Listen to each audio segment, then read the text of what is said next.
Family planning వివాదం ఇద్దరు చిన్నారుల ప్రాణం తీసింది. ఓ తల్లి తన ఇద్దరు చిన్నారులను నీటి సంపులో పడేసి ఆత్మహత్య యత్నానికి పాల్పడిన ఘటన హైదరాబాద్ నగరంలోని బాచుపల్లిలో చోటు చేసుకుంది. కామారెడ్డికి చెందిన లక్ష్మణ్, రత్నమ్మ అలియాస్ లక్ష్మీ దంపతులు బాచుపల్లిలో నివాసం ఉంటున్నారు. వీరికి 4 పిల్లలు. ఉపాధి కోసం కామారెడ్డి నుంచి ఇద్దరు పిల్లలతో కలిసి వారు ప్రగతి నగర్కు వచ్చారు. మరో ఇద్దరు కామారెడ్డిలోనే వాళ్ళ తాత వద్ద ఉంటున్నారు. లక్ష్మణ్ స్థానికంగా ఉండే ఇటుక బట్టిల్లో రోజువారీ కూలీ పనులు చేస్తున్నాడు. అయితే లక్ష్మణ్, రత్నమ్మ దంపతులకు 4 సంతానం. ఈ క్రమంలోనే మంగళవారం రాత్రి ఫ్యామిలీ ప్లానింగ్ విషయంలో భర్తతో వివాదం జరిగింది.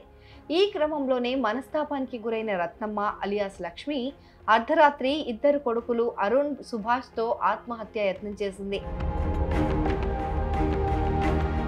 అందుకోసం ఇంట్లో ఉన్న నీటి సంపులో ఇద్దరు పిల్లలతో పాటు ఆమె కూడా దూకేసింది.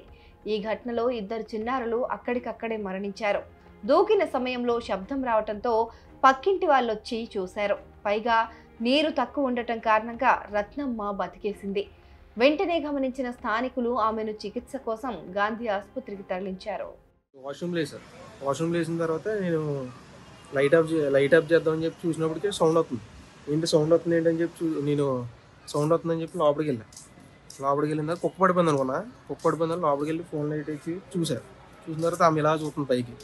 చూసిన తర్వాత నేను ఏం చేశానంటే అప్పుడు ఆమె మనిషే కదా అనుకుని కొద్దిగా భయపడ్డా. నైట్ టైం కదా, 12:45 ఆ టైం అవుతుంది. నేను చేయట్లాగానే ఉన్నా, చేయట్లేదు. నేను బయట తీసాను, చేయి బయట తీసి వీళ్ళందరూ లెగ్గొట్టుకొచ్చి వీళ్ళందరూ వచ్చి తర్వాత ఆమె బయట తీసిన తర్వాత ఆవిడని బయట తీసిన తర్వాత ఆవిడ అందే నా పెట్లు ఉన్నారని అంది. తర్వాత మేము ఇంకో పిల్లని తీసాం. ఇంకో పిల్లడు ఉన్నాడు అంది. ఆ పిల్లని కూడా తీసాం. ఏ టైం వల్ల అది 12:45 నేనైతే ఆ టైంకి లేసా. సమాచారం అందుకున్న బాచుపల్లి పోలీసులు ఘటనా స్థలానికి చేరుకుని పరిశీలించారు. పోస్ట్ మార్టం నిమిత్తం ఇద్దరు పిల్లల మృతదేహాలను గాంధీకి తరలించారు. ప్రాథమిక దర్యాప్తులో కుటుంబ కలహాల నేపథ్యంలోనే లక్ష్మి ఈ ఘటనకు పాల్పడినట్లు పేర్కొంటున్నారు. ఈ ఘటనపైన కేసు నమోదు చేసి దర్యాప్తు చేస్తున్నట్లు బాచుపల్లి పోలీసులు తెలిపారు. కాగా ఈ ఘటన స్థానికంగా తీవ్ర కలకలం రేపింది.